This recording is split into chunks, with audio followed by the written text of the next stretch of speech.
चलिए भाई साहब, जय हिंद, नमस्कार, भारत माता की जय। सभी प्यारे साथियों को मेरी तरफ से नमस्कार। कैसे हैं आप सभी? उम्मीद करता हूं बहुत बढ़िया है और अच्छी तरीके से आप लोगों की पढ़ाई चल रही है और इसी तरह से पढ़ाई को चलने दीजिए।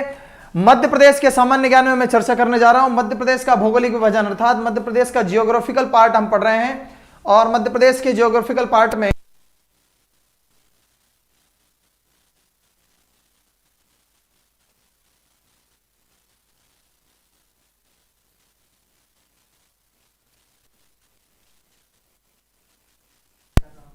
हेलो, आवाज आ रही है?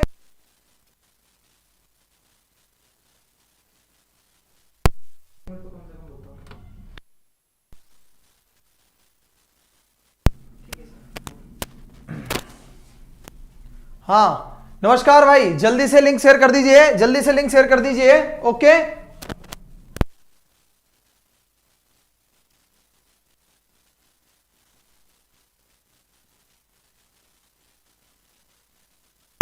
ठीक है भाई साहब। अब बात करते हैं हम मध्य प्रदेश के भौगोलिक विभाजन में पढ़ रहे थे। हमने पढ़ा था मध्य भारत का पठार, हमने पढ़ा था मालवा का पठार, हमने पढ़ा था बुंदेलखंड का पठार। अब ध्यान से सुनिएगा, हमने तीन चीजें पढ़ ली है। अब हमें रीवा पन्ना का पठार चौथी चीज पढ़ना है, हमें नर्मदा सोन घाटी पांचवी चीज पढ़ना है, सतपुड़ा पर्वत श्रेणी छठी चीज पढ़ना है और बघेलखंड का पठार सातवीं चीज पढ़ना है। इस तरह से 7 टोटल भौगोलिक विभाजन, total geographical part Madhya Pradesh के हमें पढ़ने हैं। उसमें से सभी का स्वागत है भाई। जल्दी से आपसे वही निवेदन है कि आप प्लीज लिंक शेयर कर दीजिए। लिंक शेयर करेंगे तो क्या होगा, लिंक शेयर करने से वही जो अपने पुराने विद्यार्थी सारे देखते हैं वो और आ जाएंगे। तो लिंक शेयर कर दीजिए जल्दी के साथ।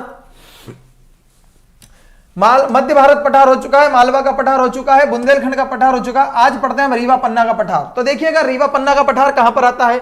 रीवा पन्ना के पठार की जब हम चर्चा करते हैं तो रीवा पन्ना के पठार को बारीकी से समझिएगा। क्या हम ऐसा कह सकते हैं कि रीवा पन्ना का जो पठार है, ये रीवा पन्ना के पठार से अगर यहां से हम देखें, चारों तरफ दृष्टि अगर डालें, तो रीवा पन्ना के पठार के दक्षिण में अगर देखा जाए तो नर्मदा सोन घाटी आती है। नर्मदा सोन घाटी, एनएस का मतलब होता है नर्मदा सोन घाटी। ध्यान से देखो, रीवा पन्ना पठार के दक्षिण में।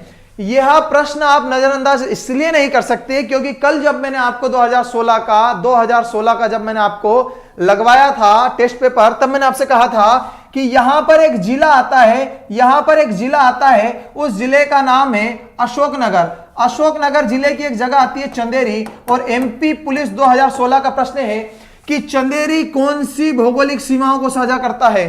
तो ग्रीन में आता है बुंदेलखंड का पठार और ब्लू में आता है मालवा का पठार। यकीन मानिए कल मैंने लगवाया था 12 बजे, ऑप्शन ए यही था, बुंदेलखंड एवं मालवा का पठार।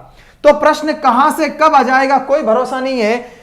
रीवा पन्ना के पठार के दक्षिण में लगता है नर्मदा सोन घाटी। इसके उत्तर में चले जाते हैं तो आता है आपको भांडेर पर्वत श्रेणी। आप इसके जैसे ही पूर्व की तरफ आओगे तो आपको मिलेगा बघेलखंड का पठार। जैसे ही आप इसके पश्चिम की तरफ आओगे तो आपको बुंदेलखंड का पठार। और यहां पर आओगे आप उत्तर पश्चिम में तो यहां उत्तर दक्षिण में, इधर पश्चिम दक्षिण में मिलेगा मालवा का पठार। ये पूरी विंध्य पर्वत रेंज है जो बनी हुई है, विंध्य पर्वत रेंज है, ठीक है ना। और अगर आप उत्तर पश्चिम में अर्थात नॉर्थ ईस्ट में जाओगे तो फिर आपको देखने को मिलेगा बुंदेलखंड का पठार। इन छोटी छोटी चीजों से प्रश्न बनना बहुत सही होता है और बन जाते हैं, हमें नहीं बनता है, ठीक है। ओके, आगे बढ़ जाते हैं। ठीक है भाई साहब, हाँ सर, ठीक है, नेक्स्ट पर आइएगा। रीवा पन्ना का पठार पढ़ना प्रारंभ करते हैं। रीवा पन्ना का पठार पढ़ना प्रारंभ करते हैं। आपसे एक प्रश्न है कि जल्दी से बताइएगा कि सिद्ध बाबा की चोटी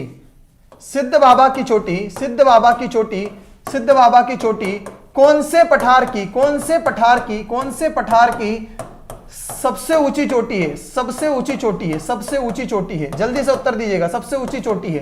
कौन से पठार का पिक पॉइंट अगर देखा जाए, हाईएस्ट पिक पॉइंट देखा जाए तो सिद्ध बाबा की वो चोटी जो है, सिद्ध बाबा हिल्स जो है, कौन से पठार में आती है, जो उस पठार की सबसे ऊंची चोटी है।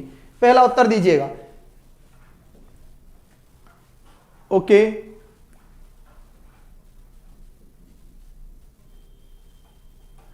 वीरेंद्र सिंह शेखावत, बहुत जल्दी स्टार्ट करते हैं क्योंकि अब एमपीजी के मेरे सुपुर्द था। अब जो गुप्ता सर थे उनसे अपन जियोग्राफी स्टार्ट करवाते हैं, जियोग्राफी भी आपको मिलेगी।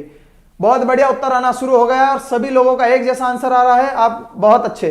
किसी ने तो बहुत अर्जुन ने, भाई साहब ने 1172 मीटर उसकी हाइट के साथ में दे दिया है। उत्तर होगा सिद्ध बाबा की चोटी कौन से पठार में होगी? बुंदेलखंड के पठार में। कहां पर होगी? बुंदेलखंड के पठार में। कहां पर होगी? दमोह के उत्तरी और टीकमगढ़ के दक्षिणी क्षेत्र में, बुंदेलखंड के पठार में। राइट आंसर होगा बुंदेलखंड का पठार। रीवा पन्ना के पठार की बात करते हैं तो देखिएगा रीवा पन्ना का पठार क्या कहता है। वो कहता है रीवा पन्ना का पठार त्रिकोण आकृति का, कैसी आकृति का? त्रिकोण। त्रिकोण त्रिकोण आकृति, 3 कोण होते हैं, पठारी प्रदेश है जिसका निर्माण विंध्य शैल समूह द्वारा हुआ है। विंध्य शैल समूह द्वारा इसका निर्माण हुआ है। इसे आप ध्यान से देखिएगा, विंध्य शैल समूह द्वारा इसका निर्माण हुआ। कैसे जाने हम? ध्यान से देखिएगा। वो कह रहा है कि रीवा पन्ना का, ये रीवा पन्ना का पठार है, ये ग्रीन कलर जो येलो कलर का है रीवा पन्ना का पठार है। वो कह रहा है कि रीवा पन्ना के पठार का निर्माण विंध्य शैल समूह, ध्यान से सुनिएगा, ये विंध्य है, ये विंध्य पर्वत श्रेणी है, ये विंध्य पर्वत श्रेणी का भाग भांडेर है, विंध्य पर्वत श्रेणी का भाग कैमूर है। वो कह रहा है विंध्य, याद रखिएगा, विंध्य शैल समूह, शैल का मतलब होता है पत्थर, शैल का मतलब क्या होता है? पत्थर, समूह का मतलब ग्रुप। जो विंध्य कगारी अर्थात विंध्य पर्वत की पत्थरों की माला से, पत्थरों के पर्वतों से निर्मित हुआ है, वो पठार, वो क्षेत्र आपका रीवा पन्ना का पठार है। इस कारण से कहते हैं विंध्य पर्वती या विंध्य शैल समूह, शैल मतलब पत्थर से रीवा पन्ना का पठार है। ये विंध्य क्षेत्र इसमें आ जाता है, ये विंध्य क्षेत्र का इसमें आ जाता है, ये विंध्य क्षेत्र इसमें आ जाता है। बोलो हां। देखिएगा उसी तरह से रीवा पन्ना के पठार की जब हम बात करते हैं तो पहला प्रश्न क्या आता है कि विंध्य शैल समूह से है। इस पठार में अत्यधिक कगार, दरार तथा भृंश घाटी का निर्माण हुआ है, जिसके कारण इसे विंध्य कगारी प्रदेश कहा जाता है। विंध्य कगारी प्रदेश कहा जाता है। याद रखिएगा, ब्लॉक डेवलपमेंट ऑफिसर एग्जाम 2016 में पूछा गया प्रश्न है कि जो रीवा पन्ना का पठार है वह विंध्य कगारी प्रदेश कहलाता है। वह क्या कहलाता है? विंध्य कगारी प्रदेश कहलाता है। जब आप देखेंगे तो क्या होता है कि बड़े ऊंचे ऊंचे ऊंचे ऊंचे पठारों का निर्माण होता है और इस साइड भी ऊंचे ऊंचे ऊंचे पठारों का निर्माण होता है और इन सभी के बीच से नदी बहकर जाती है, इन सभी के बीच से नदी बहकर जाती है। तो बहुत सकरी जगह और बहुत ऊंची, चौड़ाई कम मतलब कि बहुत कम चौड़ी सकरी, और ऊंचाई बहुत ज्यादा मतलब कि गहराई के अपने आप गहराई कहलाएगी। ऐसी जगह क्या कहलाती है? भृंश घाटी कहलाती है। और नर्मदा नदी भृंश घाटी से ही बहती है, रिफ्ट वैली, जिसे अंग्रेजी में कहा जाता है रिफ्ट वैली से बहती है। साथ में देखिएगा इसका विस्तार, ध्यान से सुनना, यही तो प्रश्न आता है कि कौन सा जिला किस पठार में? पन्ना, दमोह, सागर, रीवा, पन्ना, दमोह, सागर, रीवा तथा सतना जिलों में लगभग 31,954 मतलब कि लगभग 32,000 हो ही गया है वर्ग किलोमीटर में है, जो कुल क्षेत्रफल का 10.37%, 10.37% क्षेत्रफल है जो रीवा पन्ना के पठार के क्षेत्र में आता है। मतलब कह सकते हैं रीवा पन्ना का पठार अच्छा खासे क्षेत्र में विस्तृत है।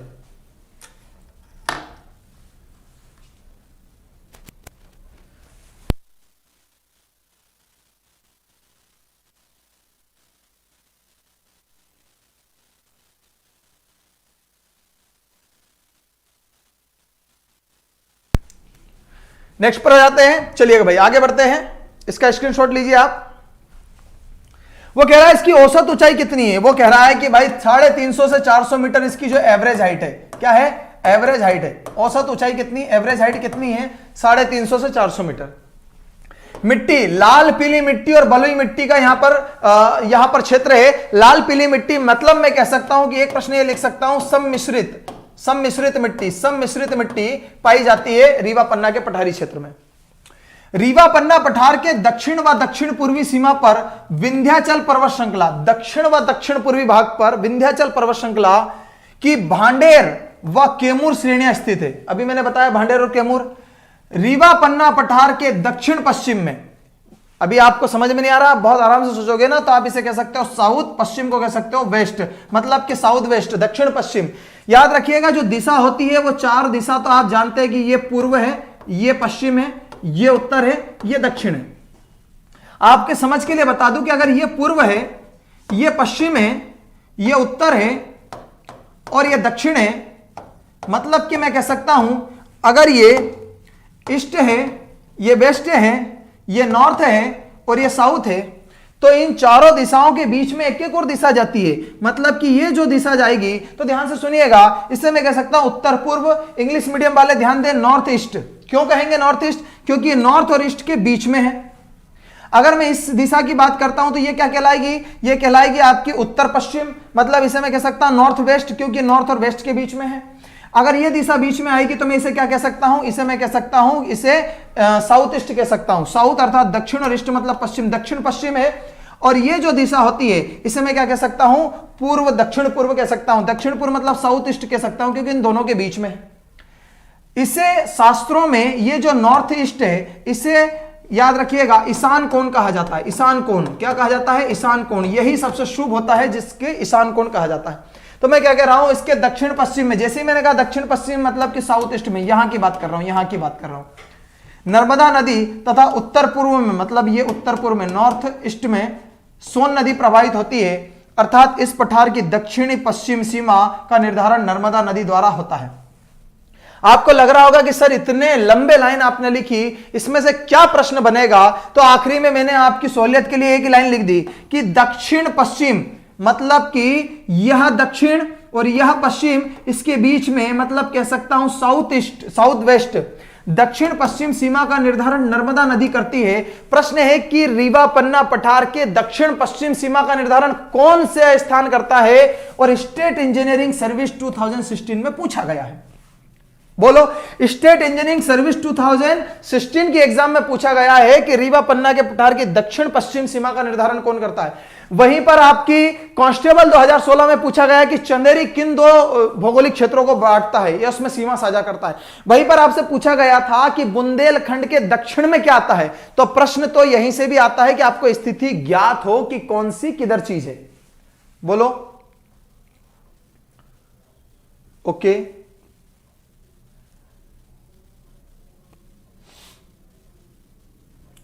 अजय राज, स्वागत है भाई साहब। आप लोगों से निवेदन करता हूं कि जल्दी से आप वीडियो के लिंक्स को जल्दी से ज्यादा शेयर कीजिए।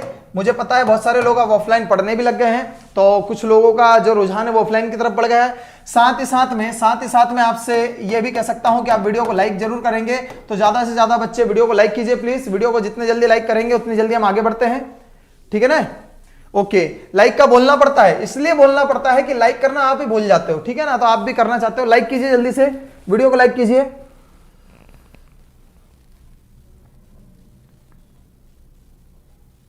सागर तीनों में है गोलू भाई कन्नौज, बताता हूं गोलू भाई, देखिएगा, ठीक है ना?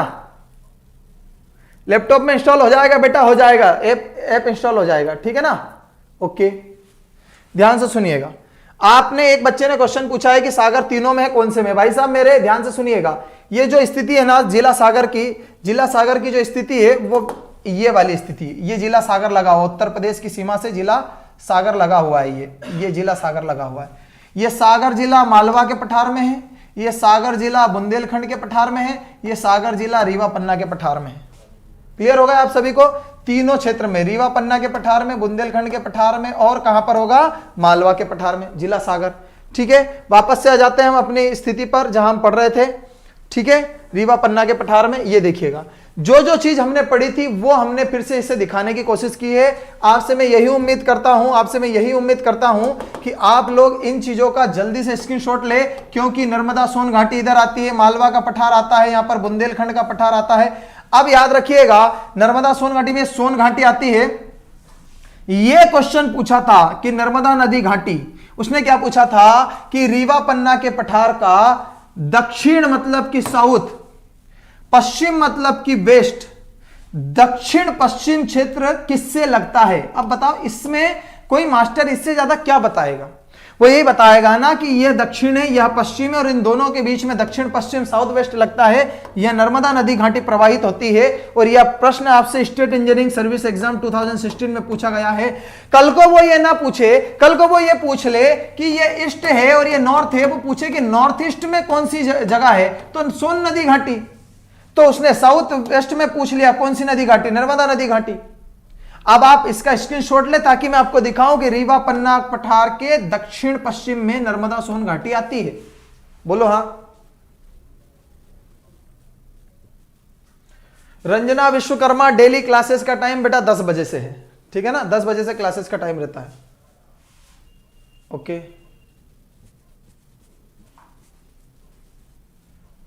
आगे देखिएगा, ये देखा आपने, यहां पर देखिएगा आप, यही तो वो कहना चाह रहा है, यही तो वो कहना चाह रहा है कि जब आप रीवा पन्ना के पठार के बिल्कुल मध्य से केंद्र बनाकर चलेंगे, मान लो रीवा पन्ना का पठार है, रीवा पन्ना का पठार है, इसके इधर उधर जाना है, वो क्या कह रहा है, दक्षिण में आओगे तो आप यहां तक आ पाओगे, लेकिन आपसे वो कह रहा है दक्षिण पश्चिम में तो आओ ना, सीधा सट, कुछ नहीं मिल रहा है, कुछ नहीं मिल रहा है सिवाय नर्मदा नदी घाटी के, ठीक है ना।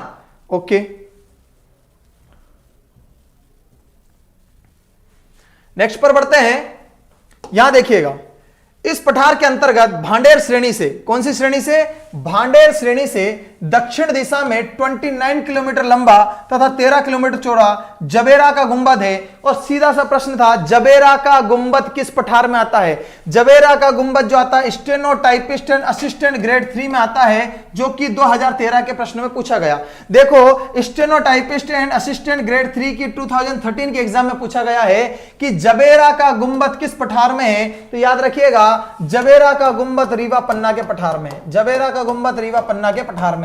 कौन से पठार में है? जबेरा का गुंबद रीवा पन्ना के पठार में मौजूद है। साथ ही साथ में इस पठार का मध्य भाग समतल है। अब ये समतल है का मतलब क्या है? मतलब ये है कि यदि यहां से पहाड़ी शुरू हुई है तो ये पहाड़ी कहां जाकर खत्म होती है? तो ये पहाड़ी जहां पर पहाड़ ऊंचा नीचा क्षेत्र नहीं है, बिल्कुल समतल है, अर्थात मैदानी भाग है, पठारी भाग नहीं बल्कि मैदानी भाग है। और इधर आपकी भांडेर पर्वत श्रेणी, इधर आपकी केमूर पर्वत श्रेणी, बीच में यहां से यहां तक समतल भाग। तो वो वही कह रहा है इस पठार का मध्य भाग समतल है, इसे ही दमोह का पठार कहते हैं। मतलब कि दमोह का पठार समतल है, ना कि पठार उसमें बड़े बड़े हैं, क्योंकि यह अरावली पर्वत श्रृंखला से निकली आपकी विंध्य पर्वत श्रेणी, यह विंध्य पर्वत श्रेणी ऊपर नीचे होते जाती है और दमोह में जाकर यह समतल हो जाती है। अर्थात यहां पर कोई बड़े बड़े पहाड़ों का निर्माण नहीं होता है। ऊपर इसी का एक शेल समूह जाता है जिसे भांडेर पर्वत श्रेणी कहते हैं, इसी का नीचे एक शेल समूह आता है जिसे केमूर पर्वत श्रेणी कहते हैं। इसके बीच में यह जगह जो होती है यह प्लेन हो जाती है और इसी को दमोह का पठार कहा जाता है। बोलो हां, ठीक है। दमोह जिले में संग्रामपुर, यह दमोह की बात कर रहा हूं, इधर दमोह की बात कर रहा हूं, लेकिन याद रखिएगा अगर दमोह जिला यहां पर है तो संग्रामपुर बिल्कुल यहां पर है, कोने पर, वो क्षेत्र जहां पर पहाड़ी क्षेत्र है। वो कह रहा है दमोह जिले में संग्रामपुर तहसील है, जिसे आप सिंगरारपुर भी कहा जाता था, के समीप विंध्याचल पर्वत के अंतर्गत, मतलब इस पर्वत के अंतर्गत भांडेर श्रेणी में सबसे ऊंची चोटी सद्भावना चोटी है। मतलब आपको मैं पहले ही दिन बता चुका था कि विंध्याचल पर्वत श्रृंखला की सबसे ऊंची चोटी सद्भावना चोटी है। मालवा के पठार की सबसे ऊंची चोटी जिसे आपने सिगार चोटी कहा था। मैंने आपको बुंदेलखंड की सबसे ऊंची चोटी सिद्ध बाबा की चोटी, साथ ही मैं आपको बताऊंगा कि मध्य प्रदेश की सबसे ऊंची चोटी जो सतपुड़ा श्रेणी में महादेव पर्वत पर है, धूपगढ़ चोटी। तो याद रखिएगा विंध्य पर्वत श्रेणी की सबसे ऊंची चोटी। आपको अगर यकीन ना हो तो आप एमपी पुलिस 2016 का प्रश्न देखना, उसने सेम प्रश्न पूछा है, बस उसने ये कहा है कि उसने सद्भावना नाम ना देकर गुडविल नाम दिया है। रेडी हो जाना रे भाई मेरे, यह सद्भावना को ही गुडविल चोटी कहा जाता है। आपकी जानकारी के लिए बता दिया मैंने कि इसकी ऊंचाई 752 मीटर है, 752। सद्भावना शिखर को ही गुडविल चोटी कहा जाता है। और गुडविल चोटी तो दुनिया में हर एक को पता होगा, यहां पर मध्य प्रदेश वालों को, पर आपको शायद पता ना हो कि जो सद्भावना उसी को गुडविल कहा जाता है, उसी को कलुमार शिखर कहा जाता है। या फिर आपसे पूछा जाए कि कालुम्बे शिखर कहां है, तो दिक्कत नहीं है, कालुम्बे शिखर ही याद रखिएगा गुडविल चोटी है। कालुम्बे शिखर से कभी भी आप अंदाजा मत लगाना कि ये किलिमंजारो या कहीं पर और अफ्रीका महाद्वीप में होगा।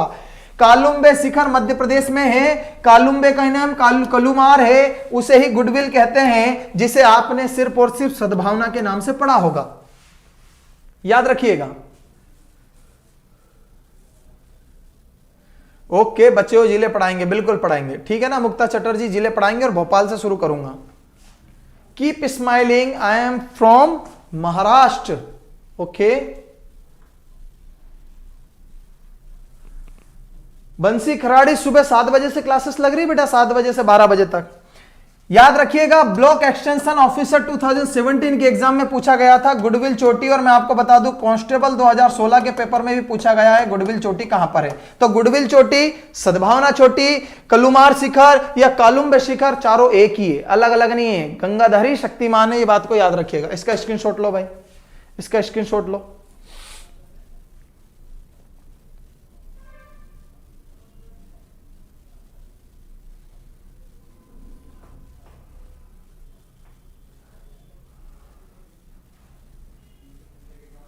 ओके देखिएगा, अब थोड़ा सा एक चेंजेस मैं आपको ये बता देता हूं कि अभी कुछ चेंजेस हुआ है, मैं ये पढ़ाऊंगा, खाली पे चाहिए मुझे।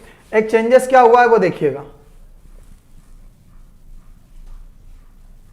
कुछ परिवर्तन हुए हैं।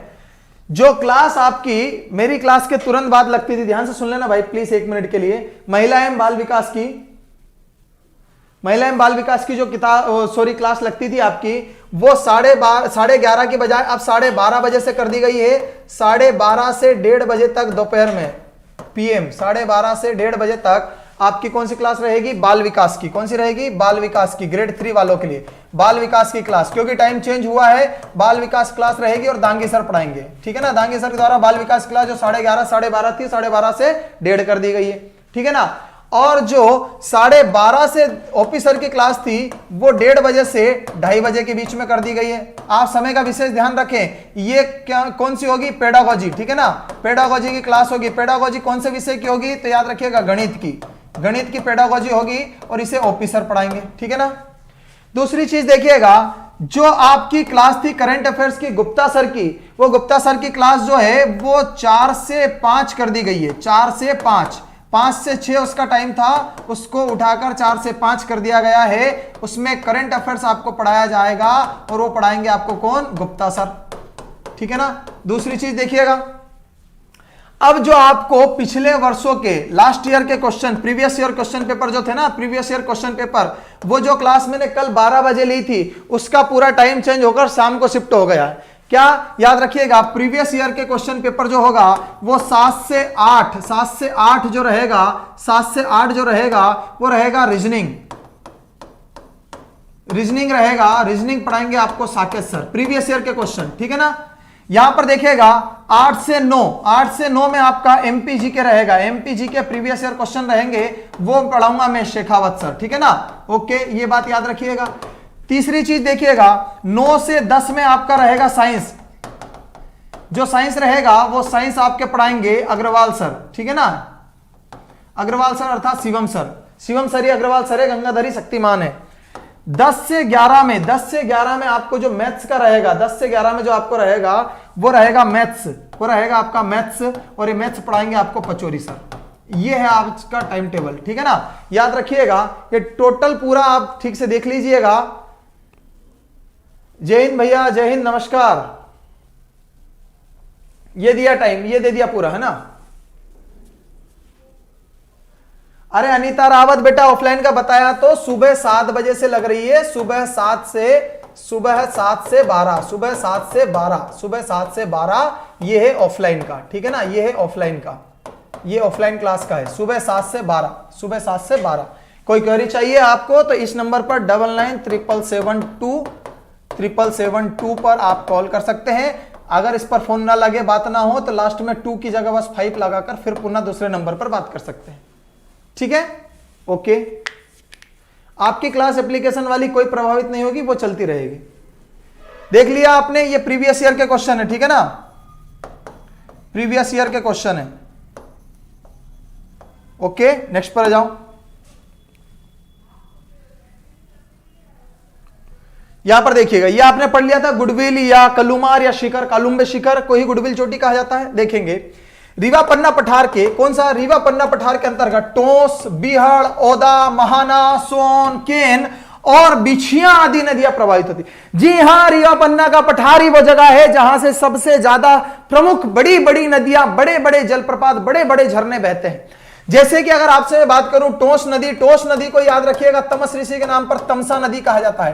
टोंस को ही तमसा नदी कहा जाता है। लोकल लैंग्वेज में वहां के लोग इसे तमसा ना बोलकर तमस कहते हैं।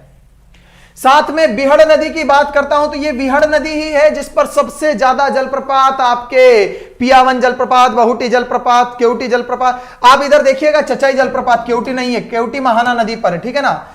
चचाई, केवटी, बहुटी तथा पियावन जलप्रपात इसी पठार में है।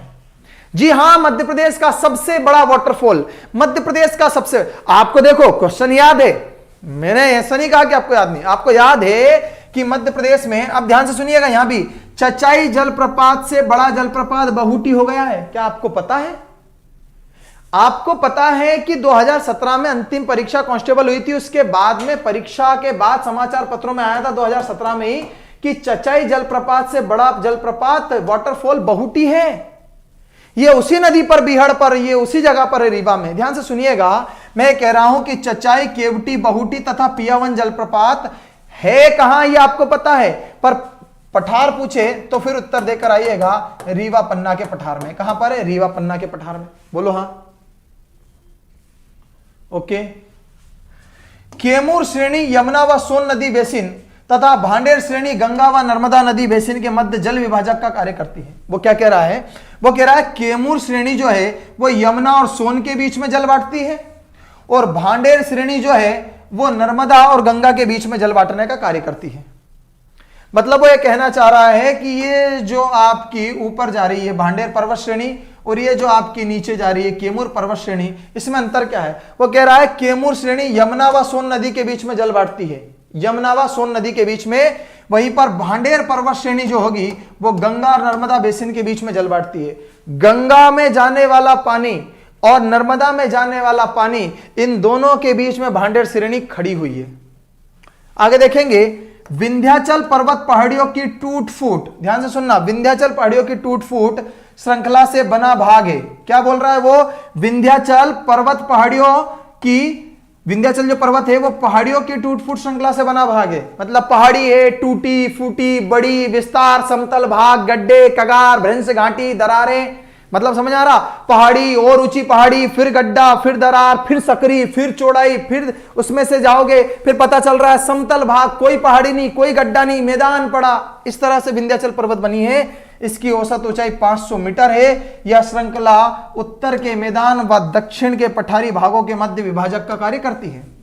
मतलब कि जब इंडिया की बात करें तो यह दक्षिण का पठार और यह उत्तर के मैदान के बीच में विंध्याचल पर्वत श्रृंखला जा रही है। एक बार स्क्रीनशॉट लो, मैं आपको नक्शे में बता देता हूं।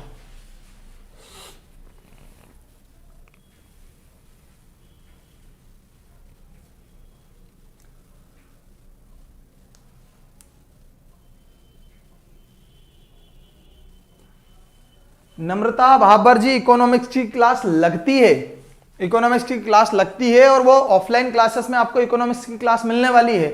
और साथ ही साथ में ऑनलाइन की बात करें तो सत्याजी शर्मा क्लासेस के एप्लीकेशन पर भी आपको इकोनॉमिक्स की क्लास मिल जाएगी। ठीक है, देखिएगा भाई, वो इस नक्शे में ये बताना चाह रहा है कि जो रीवा पन्ना के पठार के पास देख रहे हैं, ये आप देख पा रहे हैं, ये है आपका विंध्याचल पर्वत श्रृंखला। कौन सी है? विंध्याचल पर्वत श्रृंखला। ये विंध्याचल पर्वत श्रृंखला है। वो कह रहा है अगर भारत ये है, अगर ये भारत की स्थिति है, अगर ये भारत की स्थिति है, अगर ये भारत की स्थिति है, अगर ये भारत की स्थिति है, तो वो यूं कहना चाह रहा है कि इस भारत के जो नॉर्थ एरिया है, ये उत्तर का मैदान है और ये साउथ का पठार है। ये नॉर्थ और साउथ के बीचों बीच से विंध्याचल पर्वत श्रृंखला निकल कर जा रही है, जो इन दोनों को, नॉर्थ को और साउथ को बीच में से बांटती है। क्यों? क्योंकि सबसे बीचों बीच आपका मध्य प्रदेश ही आता है, और मध्य प्रदेश के बीचों बीच से विंध्य पर्वत रेंज निकल कर जा रही है। ये कहना चाहता है वो। ओके,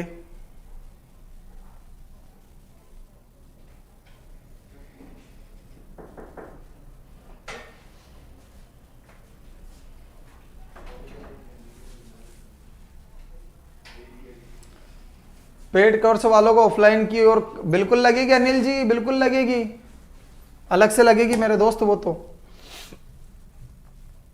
ठीक है, नर्मदा सोन घाटी, इसकी चर्चा करते हैं। नर्मदा सोन घाटी की देखिएगा, नर्मदा सोन घाटी, ध्यान से सुनिएगा, यह प्रश्न की जान है। और प्रश्न क्या है? पहली लाइन में लिख दिया है, यह घाटी राज्य का सबसे निचला भूभाग है। यह सबसे निचला भूभाग है। मतलब दो चीज देखिएगा, यदि मध्य प्रदेश में सबसे ऊंची जगह जो सबको रटी हुई है, यदि मध्य प्रदेश में सबसे ऊंची जगह कोई है तो उत्तर लिखकर आता है यार बच्चा, वो होता है धूपगढ़।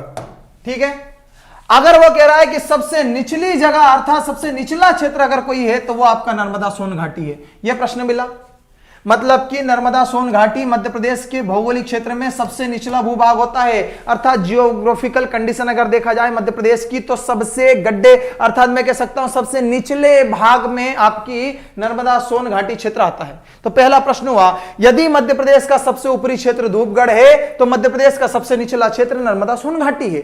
आप कभी गलती मत करना, आपसे गलती क्या होगी, ध्यान से सुनिएगा, आपसे गलती क्या होगी, 100% गलती होगी। आप क्या करोगे कि सबसे ऊपरी क्षेत्र तो आप भूल ही जाओगे, आपसे पूछेगा कि निम्न में से मध्य प्रदेश का सबसे निचला भाग कौन सा है, सबसे निचला भाग, तो आप क्या करोगे, आप ये उत्तर लगाओगे, आप उत्तर लगाओगे सबसे ऊपर मध्य भारत का पठार और सबसे नीचे सतपुड़ा।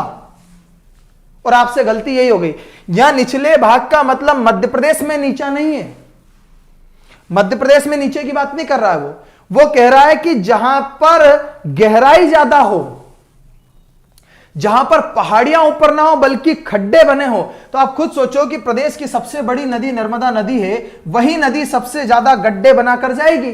तो याद रखिएगा, प्रदेश का सबसे निचला हिस्सा सतपुड़ा मत लगा कर आना, नर्मदा सोन घाटी उत्तर लगा कर आना, ये थोड़ा सा दिमाग में बैठा लेना। बोलो हां, सही बोल रहा हूं कि नहीं? ओके, क्लियर हुआ भाई, क्लियर हुआ। तो नर्मदा सोन घाटी जो है सबसे निचला भूभाग है राज्य का सबसे निचला भूभाग है। इस घाटी क्षेत्र को राज्य का दूसरा सबसे बड़ा भौगोलिक प्रदेश है। इस राज्य में दूसरा सबसे बड़ा भौगोलिक प्रदेश उत्तर आता है कि पहला कौन सा है, याद रखिएगा, मध्य प्रदेश में मालवा का पठार मध्य प्रदेश का सबसे बड़ा क्षेत्रफल है, जबकि दूसरा सबसे बड़ा भौगोलिक प्रदेश जो है वो नर्मदा सोन घाटी है। समझ में आ रहा है? तीसरा, यह 86,000 स्क्वायर किलोमीटर में विस्तृत है। अगर यह 86,000 स्क्वायर किलोमीटर में है तो मालवा का पठार 88,222 स्क्वायर किलोमीटर में है। मतलब मैं कह सकता हूं 88,222 वर्ग किलोमीटर में फैला हुआ मालवा का पठार इस मध्य प्रदेश का सबसे बड़ा, जबकि दूसरा सबसे बड़ा आपका नर्मदा सोन घाटी जो 86,000 स्क्वायर किलोमीटर में है। याद रखिएगा, हम ऐसा कह सकते हैं कि जहां से नदी बहती है, ध्यान से सुनिएगा, यह नदी बहती है, नदी के उत्तर में और नदी के दक्षिण में, मतलब नदी के लेफ्ट और राइट अगर हम देखा जाए तो कम से कम हम क्या करें, कम से कम हम 40-40 किलोमीटर का अंतर लेकर चलें कि नदी के दाएं और नदी के बाएं 40-40 किलोमीटर का जो क्षेत्र होगा वो उसी नदी घाटी के अंतर्गत आएगा। नदी घाटी का मतलब कभी यह मत लगाना कि जिस जिले से नदी बहकर गई, नदी घाटी का मतलब है कि उस नदी के पानी से अगर 40 किलोमीटर दूर तक भी सिंचाई की व्यवस्था है तो वो उस नदी घाटी का हिस्सा है। पर इसका मतलब यह नहीं है कि होशंगाबाद से एक नहर निकली नर्मदा नदी से और वो जाकर बैतूल को सिंचित कर रही है, तो इसका मतलब यह नहीं कि बैतूल नर्मदा नदी घाटी का क्षेत्र हो गया, नहीं, उसके किनारे बसे जिले के कुछ क्षेत्र वो नदी घाटी क्षेत्र होते हैं। ओके, नेक्स्ट पर आइएगा। इस क्षेत्र में इसका विस्तार अनूपपुर हुआ, मंडला हुआ, डिंडोरी, सबसे ज्यादा जिले मिलेंगे आपको।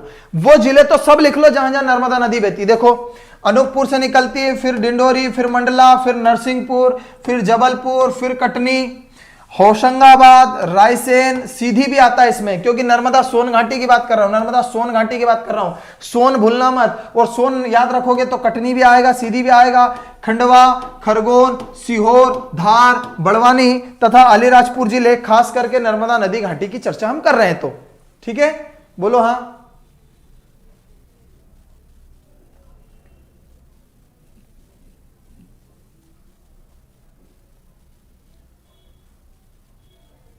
अरे बेटा, इसमें पातालकोट कहां से आ गया? स्क्रीनशॉट लो जल्दी से। दिमाग का दही हो जाता है, ऐसा नहीं है कि एकदम से बोला और मां साहब ने बोला रह जाता है। 2 से 4 बार आप खुद जब पढ़ने लगोगे तो आपको समझ आएगा। ठीक है ना? हाँ ठीक है, अजय पटेल जी ऐसा भी कर लेंगे।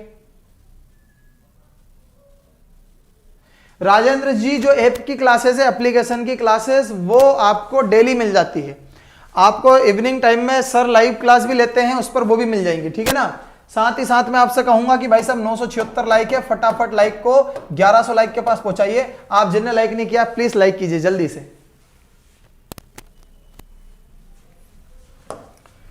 नेक्स्ट पर चलते हैं। नर्मदा सोन घाटी में देखिएगा कि नर्मदा सोन घाटी की औसत ऊंचाई की अगर बात की जाए तो ये 300 मीटर है। अब मैं अगर पढ़ाता तो आप कहते हैं कि फालतू बकवास कर रहा है। लो भाई साहब, ये एमपीएसआई 2017, ये 2 स्टार जो होते हैं आपके आईआईडी, 2 स्टार आपका जो है आईआईडी, समझ में आ गया ना। टोटल मिलाकर ये 4 स्टार जो होते हैं, ये 4 स्टार के वर्दीधारी परीक्षा ने आपसे पूछ लिया प्रश्न। क्या प्रश्न पूछा? प्रश्न पूछा है एमपीएसआई ने क्या पूछा है कि औसत ऊंचाई नर्मदा घाटी की कितनी है, नर्मदा नदी घाटी की औसत ऊंचाई कितनी, 300 मीटर। ये एमपीएसआई 2017। प्रश्न जब भी आएगा कह के नहीं आएगा, तुम्हारा सगा संबंधी नहीं जो कह के आएगा कि प्रश्न में ये पूछ लूं क्या, ये पूछेगा वो, ठीक है ना। ओके, अब देखिएगा, ओके देखिएगा, औसत वर्षा 70 to 140। मतलब यह है कि जैसे जैसे यह नर्मदा नदी आगे आगे की तरफ बढ़ती जाएगी वैसे वैसे वर्षा घटती जाएगी। मतलब कि जब वो 140 की कह रहा है तो मतलब आप देख रहे हैं इधर कि होशंगाबाद का पचमढ़ी हुआ, जबलपुर हुआ, कटनी हुआ, आपका अनूपपुर, डिंडोरी, मंडला वाला जंगल क्षेत्र हुआ, उसमें आपकी जो वर्षा है वो अधिक रहेगी। प्लस मतलब अधिक रहेगी। जैसे जैसे आप पश्चिम की ओर आते जाएंगे, होशंगाबाद के बाद में हरदा हुआ, देवास हुआ, एवरेज औसतन वर्षा कम होती जाएगी। मतलब कि 70 से 140 सेंटीमीटर एवरेज वर्षा यहाँ की होती है। मिट्टियों की बात की जाए तो याद रखिएगा, गहरी काली मिट्टी जो नर्मदा घाटी क्षेत्र में मिलती है, ध्यान से सुनिएगा। क्या करते हैं, सीधा पढ़ाते हैं। पहला होता है गहरी काली मिट्टी, पहला क्या कहता है वो सीधा कि गहरी काली मिट्टी, और दूसरा क्या कहता है वो, दूसरा कहता है लाल मिट्टी, दूसरा क्या कहता है लाल मिट्टी। लेकिन अब देखिएगा कि जब हम चर्चा लाल मिट्टी और काली गहरी मिट्टी की कर रहे हैं तो वो तो नर्मदा और सोन घाटी दोनों हो गई। कौन से में लाल, कौन से में गहरी काली? तो याद रखिएगा गहरी काली सिर्फ और सिर्फ नर्मदा, और लाल मिट्टी का जो क्षेत्र रहेगा वो सोन नदी घाटी का रहेगा। तो सोन नदी घाटी अर्थात शहडोल हुआ, आपका अनूपपुर हुआ, ऊपरी में लाल मिट्टी मृदा पाई जाती है, बल्कि गहरी काली मिट्टी आपकी नर्मदा नदी घाटी क्षेत्र में पाई जाती है, जो कि सर्वाधिक उपजाऊ होती है।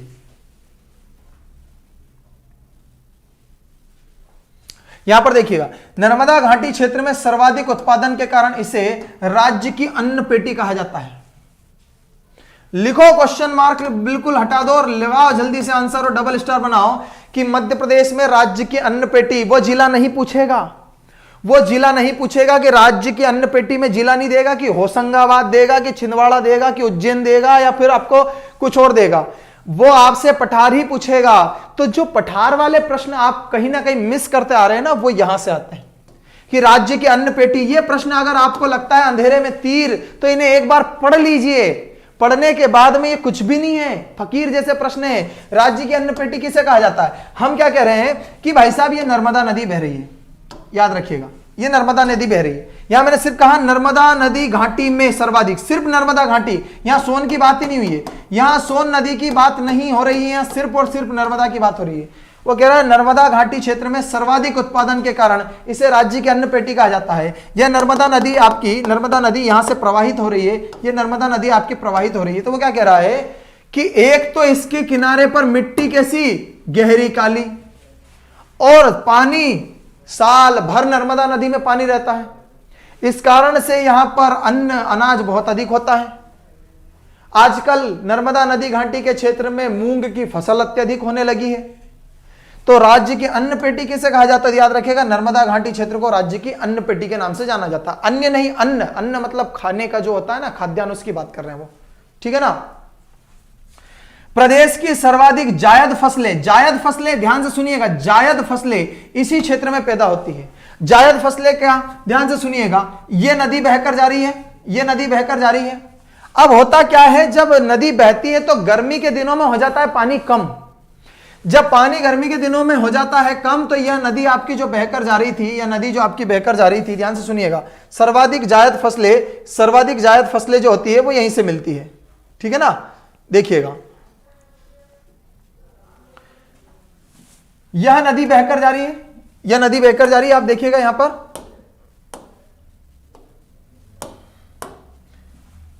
जब नदी इस तरह से बहकर जाती है, मैं कह सकता हूं कि यह नदी जो होती है इसका जल स्तर जो होता है वो ज्यादा होता है। इस तरह से नदी बहकर जा रही है और इसमें पानी बहुत सारा पानी है, इसमें बहुत सारा पानी है।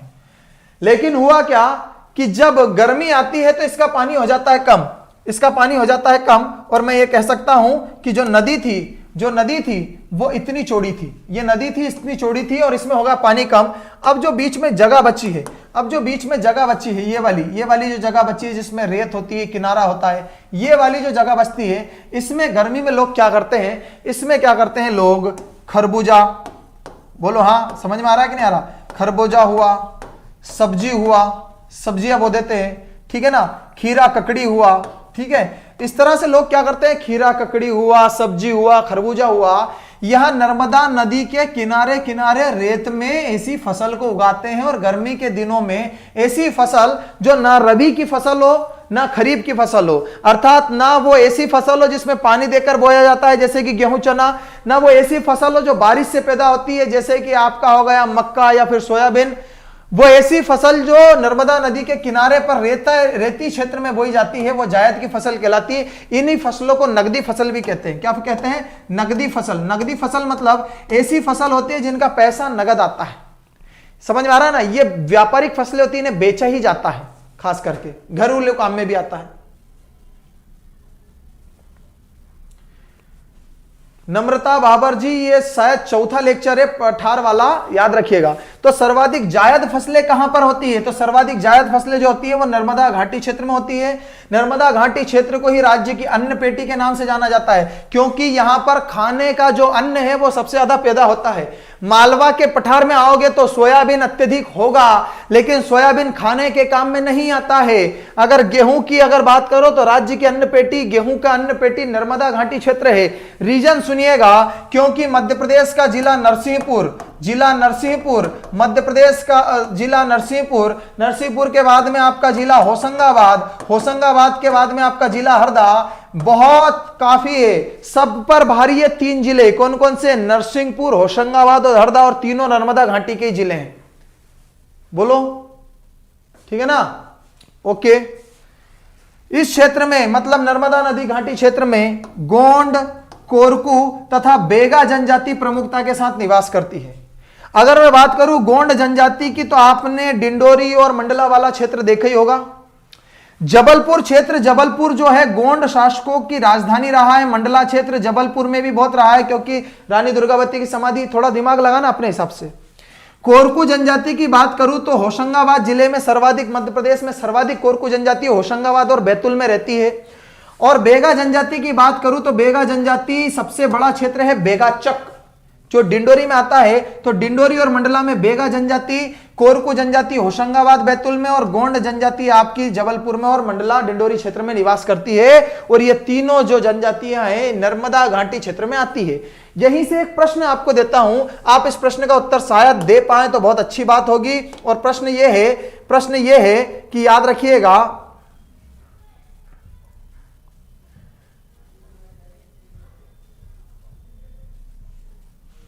ठीक है ना, प्रश्न यह है कि सहरिया जनजाति, कौन सी जनजाति, सहरिया जनजाति कौन से पठार में निवास करती है। सहरिया जनजाति का मुझे प्रश्न का उत्तर दीजिए जल्दी।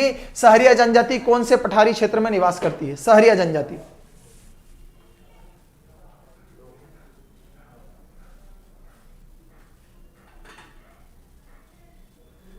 हितेश भाई, वो तो क्या था, थोड़ा हाईलाइट करना था ना, नदी बतानी थी, इस कारण से मैंने वैसा बताया था। सहरिया जनजाति कौन से पठारी क्षेत्र में निवास करती है। नरसिंहपुर में गन्ना अनुसंधान केंद्र है, दिव्या पटले, और सर्वाधिक गन्ना भी वहीं पर पैदा होता है।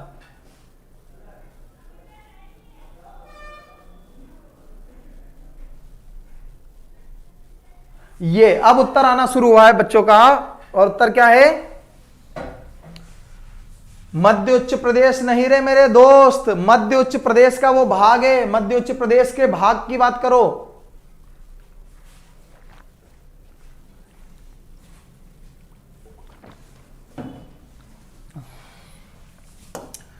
मध्य भारत का पठार कौन सा है, मध्य भारत का पठार, मध्य भारत का पठार, मध्य भारत का पठार, मध्य भारत का पठार। जिला कौन कौन सा आता है, जिला आता है आपका श्योपुर, जिला आपका आता है श्योपुर, और जिला आता है आपका गुना, ठीक है ना, अधिकतर। और श्योपुर में तो इसका संग्रहालय भी है, म्यूजियम भी है, सहरिया जनजाति का म्यूजियम भी है।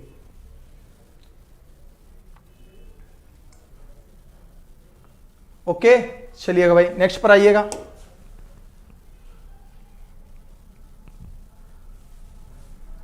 ये देखिएगा नर्मदा सोन घाटी विंध्याचल एवं सतपुड़ा पर्वत श्रृंखला के मध्य स्थित है।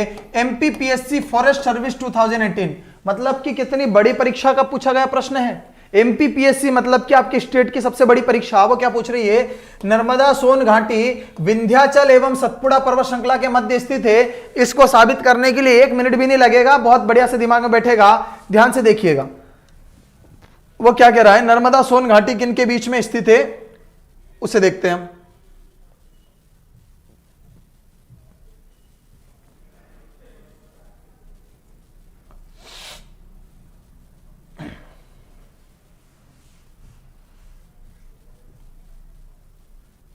ये ही वो चीज बताना चाहता है और वो ये पूछ रहा है कि वो कह रहा है कि जो नर्मदा सोन घाटी है, ये जो नर्मदा सोन घाटी है वो किस किस के बीच में स्थित है। तो वो कह रहा है विंध्य पर्वत श्रेणी, ये नर्मदा सोन घाटी। ध्यान से देखिएगा, ये नर्मदा सोन घाटी बह रही है। ये नीचे क्या दिया गया है, ये नीचे दिया गया है सतपुड़ा, ये सतपुड़ा, और ये जो है ये विंध्य रेंज है। ये कौन सी है, ये विंध्य रेंज है। तो सीधी सी बात है, इससे सरल क्या हो सकता है। जिसने एक बार नक्शा देखा, यह नर्मदा सोन घाटी सतपुड़ा और विंध्य पर्वत के बीचों बीच स्थित है। हाँ है, ये बीचों बीच जा रही है। इसमें क्या था, यही प्रश्न का उत्तर था। बोलो हाँ। ओके ओके भाई, चाय पियोगे? ठीक है, नमस्कार सर, मजाक कर रहा था, ठीक है ना।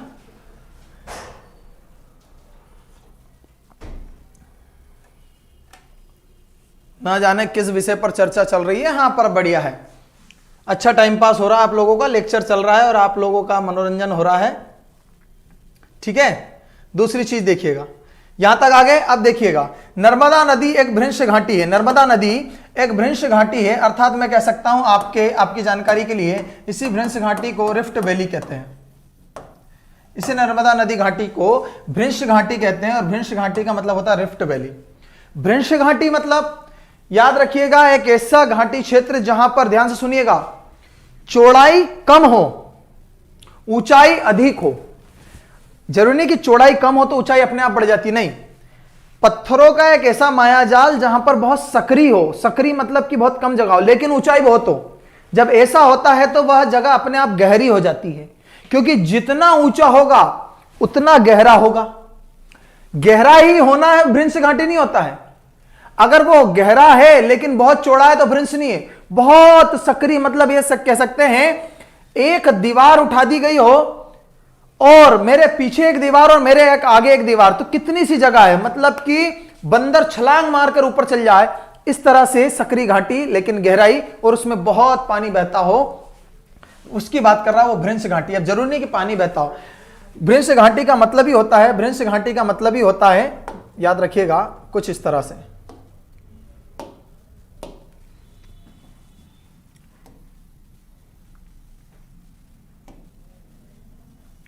समझ में आ रहा है आपको? ये है तो बहुत ऊंची, ये है तो बहुत ऊंची, लेकिन इनके बीच की गैप देखो, इनके बीच की जो गैप है वो बहुत कम है, ठीक है ना। तो इसे कहते हैं भ्रंश घाटी, जो होती बहुत सक्रिय है, ये बहुत सक्रिय होती है, इसके बीच में से नदी बहकर जाती है। अगला है, मालवा के पठार और सतपुड़ा श्रेणी के मध्य नर्मदा सोन घाटी स्थित है। अरे क्या प्रश्न पूछना, रिपीट कर दिया। डेयरी फेडरेशन 2016 में ये पूछा था, एमपीपीएससी फॉरेस्ट 2018 में ये पूछ लिया। 16 में क्या पूछा था, मालवा के पठार और सतपुड़ा के मध्य में नर्मदा है, और 18 में क्या पूछ रहा है, नर्मदा सोन घाटी और विंध्याचल, सतपुड़ा और विंध्याचल के बीच में नर्मदा है। पुनः सुनिएगा, पीएससी पूछ रहा है सतपुड़ा और विंध्याचल के बीच में नर्मदा है। अब वो पूछ रहा है कि सतपुड़ा और मालवा के बीच में नर्मदा है, तो विंध्याचल पूछ लिया, इसका मतलब सीधी सी बात मालवई है, सीधी सी बात वही की वही बात है, मालवई है वो तो, ठीक है।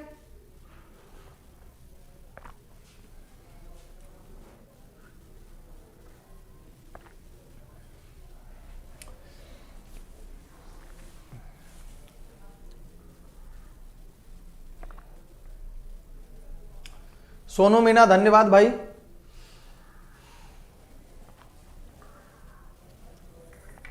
ठीक है,